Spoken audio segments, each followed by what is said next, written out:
जिन भेषा महर प्रीतम रीझै, सो ही भेष धरूंगी, बाला मैं बैरागन होंगी।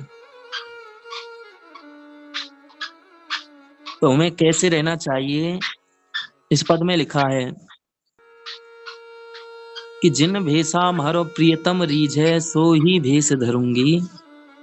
जो ठाकुर जी चाह रहे हैं और जो ठाकुर जी हमको देख करके प्रसन्न हो जाते हैं, जब हम महाराज मस्तक पर तिलक लगाते हैं, तिलक धारण करते हैं, गुरु परंपरागत,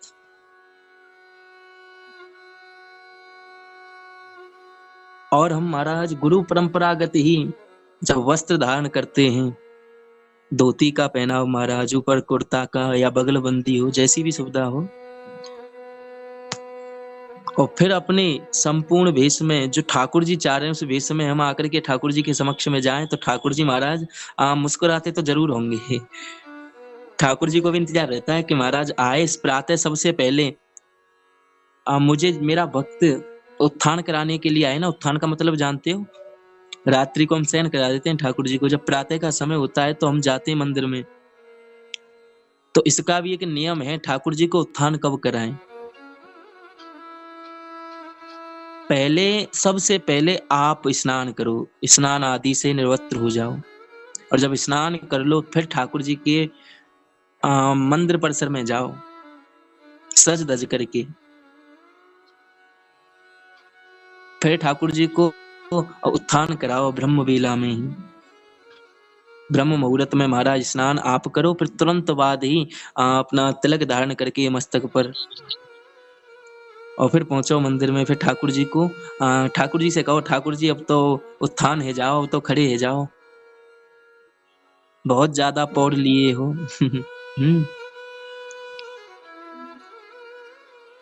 उत्थान का भी एक नियम होना चाहिए। क्या होता है, कई बार हम देखते हैं जिनको ठाकुर जी की सेवा मिली है वो कैसे कराते हैं ठाकुर जी को उत्थान।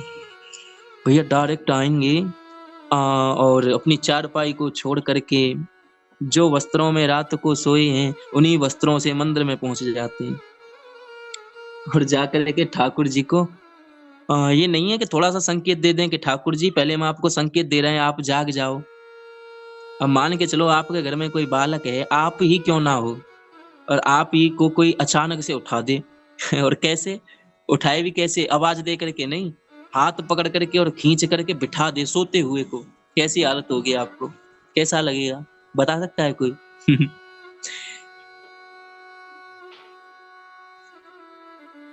तो ठाकुर जी को शयन कराने का भी नियम होना चाहिए और उत्थान कराने का भी, उठाने का भी नियम होना चाहिए। और प्राय सभी यही करते हैं जहां तक हमें जानकारी है। प्रातः जाते हैं, स्वयं स्नान पहले नहीं करते, ठाकुर जी के पास में जाकर के अपवित्र अवस्था में ही, और डायरेक्ट मंदिर में पर्दा हटाया और ठाकुर जी को पकड़ करके जबरदस्ती महाराज बिठा देते हैं।